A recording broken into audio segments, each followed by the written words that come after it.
Sastrawan Prancis Marcel Proust dalam novel Le Temps Retrouvé, juga dikenal sebagai Waktu yang Kembali, berkata bahwa kehidupan nyata dalam bentuknya yang paling benar dan paling mendalam ditemukan dalam sastra. Ia menggali gagasan bahwa sastra memiliki kekuatan untuk mengungkapkan dan menerangi esensi kehidupan, menjadikannya pengalaman yang paling otentik dan mendalam. Proust percaya bahwa melalui sastra lah kompleksitas, emosi, dan seluk-beluk keberadaan manusia terungkap, memungkinkan pembaca untuk terhubung dengan pemahaman yang lebih dalam tentang dunia dan diri mereka sendiri. Karya sastra menurutnya memiliki kemampuan untuk menyampaikan pengalaman manusia secara mendalam dan universal. Dalam pengertian ini, sastra menjadi media di mana esensi sejati kehidupan terungkap dan dapat diakses oleh semua orang, bukan hanya orang yang memiliki hak istimewa atau pikiran kreatif. Pandangan Proust menyoroti pentingnya sastra sebagai cara untuk mengeksplorasi kedalaman dan kompleksitas keberadaan manusia. Dalam fiksi karya Mouli Surya, dikisahkan seorang penulis aspirasional bernama Bari yang diperankan oleh Doni Alamsyah, yang sedang mengalami pergulatan Proustian dengan kumpulan cerpen perdana yang ia tidak dapat selesaikan, dikarenakan para tokoh dalam ceritanya adalah tetangga rumah susunnya sendiri yang masih hidup.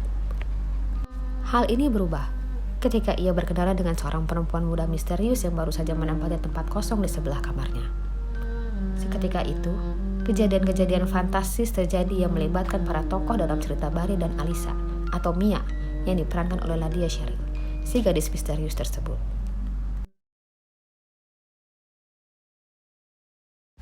Bermandikan metafora berkabut, kisah ini dimulai dengan cara yang konvensional. Semburan warna bernuansa rasa sepia mungkin merupakan sentuhan penyutradaraan pertama yang disadari oleh penonton. Dari pedagang kaki lima, barisan lampu neon di sepanjang lorong rumah susun, hingga warna tirai dan karpet dalam kamar Alicia yang seolah dirancang untuk menekankan rasa rindu dan melankolia. Mungkin ini merujuk pada sebuah film melankolis dan puitis Mahakarya Kieslowski, The Double Life of Veronique, yang juga ditampilkan lewat sinematografi bernuansa kuning emas yang sangat jenuh. Tidak hanya menggunakan palet warna dasar yang hampir sama, tetapi juga pembingkaian surrealistik yang serupa. Perbedaannya, ritme dalam fiksi sama kuat dengan ceritanya, jika tidak lebih. Melihat langsung ke dalam anatomi fiksi, penonton dihadapkan pada sebuah dualitas. Surya memadukan apa yang secara teori rasanya harus tetap terpisah. Sebuah drama noir yang syarat kejadian tragis, lengkap dengan karakter sentral seorang perempuan menawan namun mencurigakan, layaknya muda femme fatale atau perempuan mematikan klasik, dan cerita tentang cinta dan obsesi yang bertepuk sebelah tangan. Dengan durasi 110 menit, Surya mampu dengan apiknya mengajur laju, montage demi montage secara konstan, sembari memberikan potongan petunjuk yang mengalir di atas satu sama lain dengan kehalusan yang memuaskan, meskipun terpalut dalam kungkungan naskah. Tak luput, ada juga nuansa histeria. Tapi begitulah ketika perasaan cinta berbau dalam ketidakpastian. Itu terutama benar jika Anda seperti Alicia, seorang perempuan muda yang lari dari rumah dan kehidupan yang nyaman, agar ia bisa hidup dekat dengan Bari, si penulis yang sedang sepi inspirasi. Bari tinggal di sebuah rumah susun dengan kekasihnya Renta, yang dimainkan oleh Kina Ryoshi, seorang mahasiswa ilmu psikologi. Hampir setiap malam, Alicia, yang kini bernama samarkan Mia, terus terjaga oleh keluh, kesah, marah, dan cinta yang terdengar dari kamar sebelah yang dihuni Bari. Mungkin dalam keadaan gundah inilah, Alicia menemukan cara agar Bari dapat menganggapnya lebih dari sekedar tetangga baru yang aneh, sesuatu yang Renta tidak bisa berikan, yakni mengaburkan batas realita dan fiksi. Namun, adakah cara yang lebih realistis, di mana sastra dapat dihubungkan dengan realitas dan yang dapat melampaui pertentangan antara fiksi dan realitas? Awalnya diceritakan, ketidakmampuan Bari untuk menyelesaikan tulisannya dikarenakan kegagalannya untuk mencapai kebenaran puitis. Kebenaran puitis mengacu pada konsep dalam sastra dan filsafat yang menekankan kebenaran emosional dan imajinatif daripada akurasi literal atau faktual. Ini menunjukkan bahwa ekspresi artistik tertentu dapat menyampaikan wawasan yang mendalam dan bermakna tentang pengalaman manusia, bahkan jika mereka tidak sepenuhnya mengikuti realitas faktual. Namun, di sisi lain, Bari juga menolak realitas gamblang.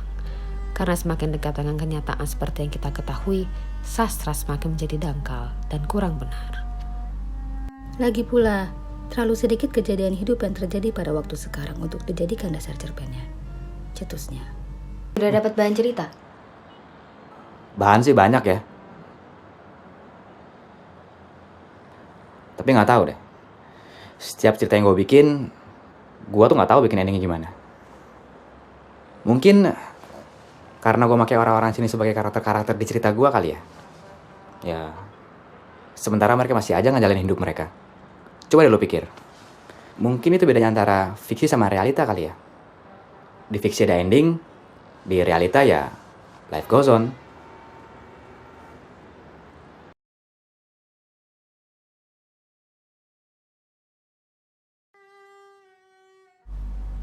Pergulatan Bari dalam menyelesaikan ceritanya menjadi contoh kekhasan penggambaran realitas sastra.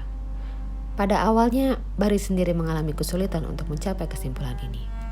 Lantas, dalam rangka menghadapi realisme sastra palsunya sendiri, Bari menjadikan dirinya sebagai yang tak terlihat atau becoming imperceptible. Menjadi yang tak terlihat mengacu pada keadaan di mana entitas menjadi sulit dipahami atau hampir tak terlihat, lepas dari mode persepsi dan kontrol yang dominan. Dalam kerangka kerja filsuf Deleuze and Guattari, ini adalah tentang menjelajahi jalur penerbangan baru, melakukan deteritorialisasi dari identitas yang sudah mapan, dan merangkul kemungkinan alternatif. Dengan menjadi tidak terlihat, suatu entitas dapat menantang definisi realitas yang pasti dan kaku. Dalam istilah tradisional, realitas yang dikaitkan dengan apa yang berwujud dapat diamati dan dapat diukur. Namun filosofi Deleuze and Guattari memungkinkan kita untuk mempertimbangkan bahwa mungkin ada aspek realitas yang tidak terlihat oleh cara kita mengetahui dan memahami. Dalam pengertian ini, fiksi dapat dilihat sebagai cara berekspresi yang mengungkap dimensi realitas yang tersembunyi. Ini menjadi cara kreatif dan imajinatif untuk mengeksplorasi dan mengkomunikasikan aspek-aspek keberadaan yang tidak langsung terlihat atau konvensional. Konsep menjadi tak terlihat juga menantang gagasan bahwa realitas adalah entitas yang tetap dan objektif. Ini menunjukkan bahwa persepsi kita tentang realitas dimediasi dan dibentuk oleh berbagai filter, interpretasi, dan kerangka kerja konseptual. Rangka kerja ini dapat dilihat sebagai fiksi dalam arti bahwa mereka melibatkan penceritaan dan interpretasi. Dalam hal ini, realitas itu sendiri dapat dianggap sebagai semacam fiksi, sebuah narasi atau interpretasi yang dikonstruksikan tentang dunia di sekitar kita. Ini mengaburkan batasan antara apa yang nyata dan apa yang fiksi, mengundang kita untuk mempertanyakan kepastian yang sering kita lekatkan pada pemahaman kita tentang dunia. Sastra di sini tak lain merupakan sebentuk wadah untuk menangkap kekhususan fenomenologis yang terlepas dari realitas konvensional yang dangkal.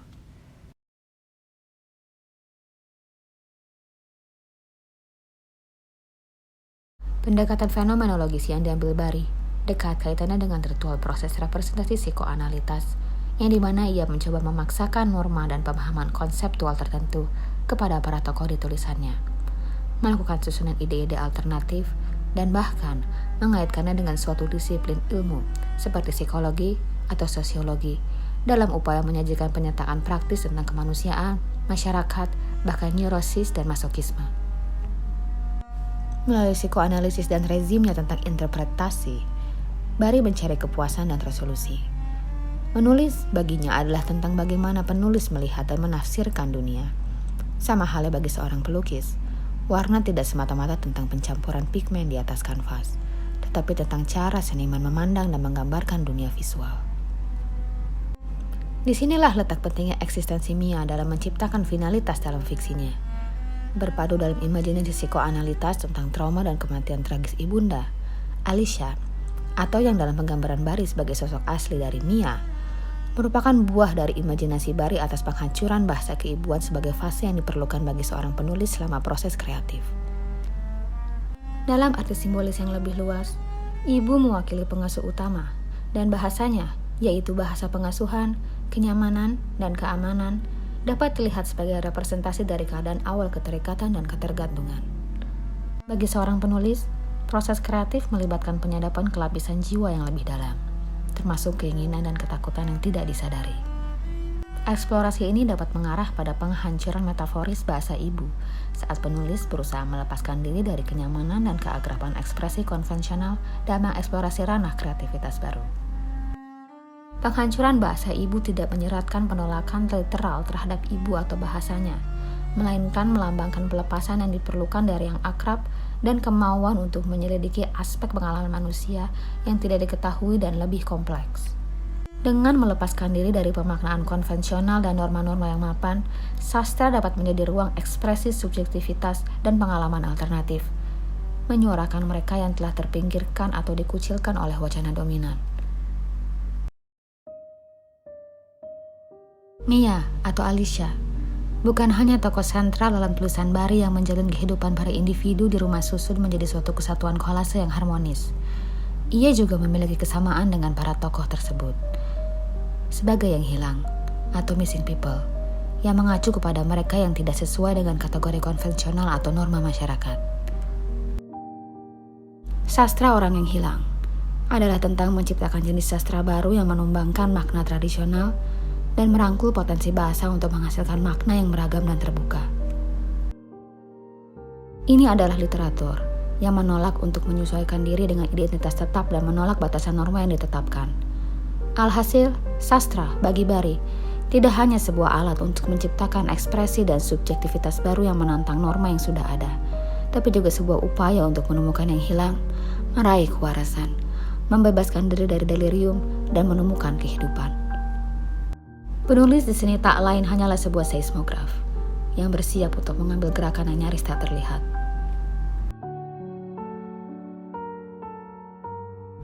Rumah susun yang dihuni oleh Bari sendiri selayaknya diartikan sebagai sebuah ruang berlubang, atau yang disebut oleh filsuf Perancis Deleuze and Guattari sebagai holy space. Ruang berlubang adalah sebuah ruang kompleksitas, ambiguitas, hibriditas, kontradiksi dan perbedaan yang timbul di bawah tanah dengan konotasi aktivitas klandestin dan yang tidak diketahui. Tak ayal, rumah susun dalam imajinasi Bari padat dengan referensi artistik.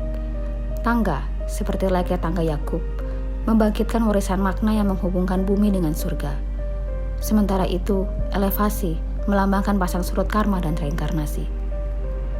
Labirin yang dihasilkan oleh ingatan, keinginan, dan harapan yang ia coba tarik dari pikirannya dan dibentuk menjadi kata-kata dan sketsa dalam tulisannya, mencoba menjelaskan keinginannya yang ambigu lewat para tokoh dalam fiksinya, ternyata lebih kuat dari apa yang diperkirakan. Lewat kesadaran diri yang ironis, eksistensi resensi ini dapat dialegorikan sebagai boneka matrioshka, yang tak lain juga sebuah bukti pemaksaan alegoris tunggal dan interpretasi atas karya seni.